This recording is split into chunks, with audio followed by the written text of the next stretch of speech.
Good morning everyone. आज के व्याख्यान में हम निवास स्थान एवं कर भार अर्थात residential status and incidence of tax के बारे में अध्ययन करेंगे। आयकर अधिनियम 1961 के अंतर्गत प्रत्येक करदाता से उसकी गत वर्ष की आय पर वार्षिक वित्त अधिनियम द्वारा निर्धारित दरों से आयकर वसूल किया जाता है। आयकर अधिनियम की धारा 5 के अनुसार करदाता की गत वर्ष की कुल आय का क्षेत्र गत वर्ष में उसके भारत में निवास की स्थिति पर निर्भर करता है। निवास स्थान के आधार पर सभी करदाताओं को प्रमुख रूप से निम्न भागों में बांटा गया है। नंबर 1 निवासी अर्थात रेजिडेंट। नंबर 2 अनिवासी अर्थात नो रेजिडेंट।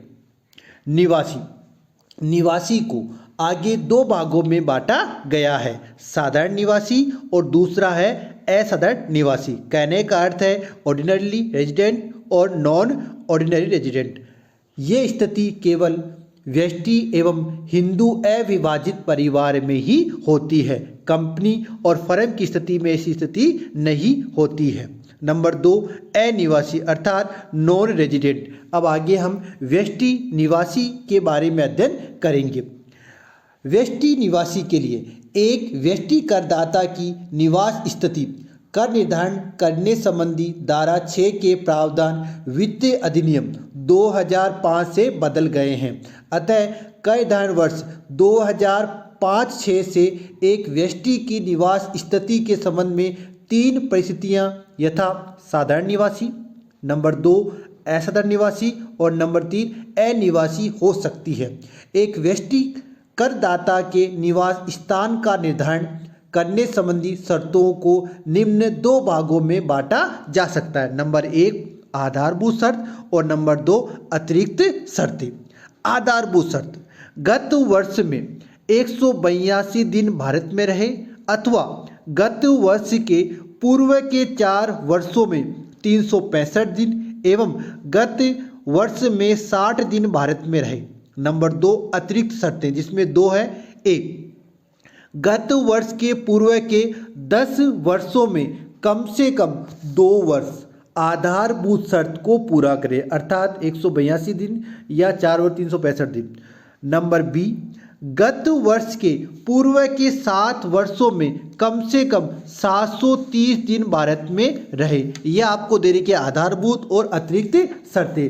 अब निवासी होने के लिए एक व्यष्टि करदाता को उपरोक्त आधारभूत शर्त में से कम एक शर्त को पूरा कराओ तथा साथ ही दोनों अतिरिक्त शर्तें भी पूरी करे तो वह व्यष्टि गत वर्ष में भारत में निवासी माना जाएगा। नंबर 2 असाधारण निवासी व्यष्टि।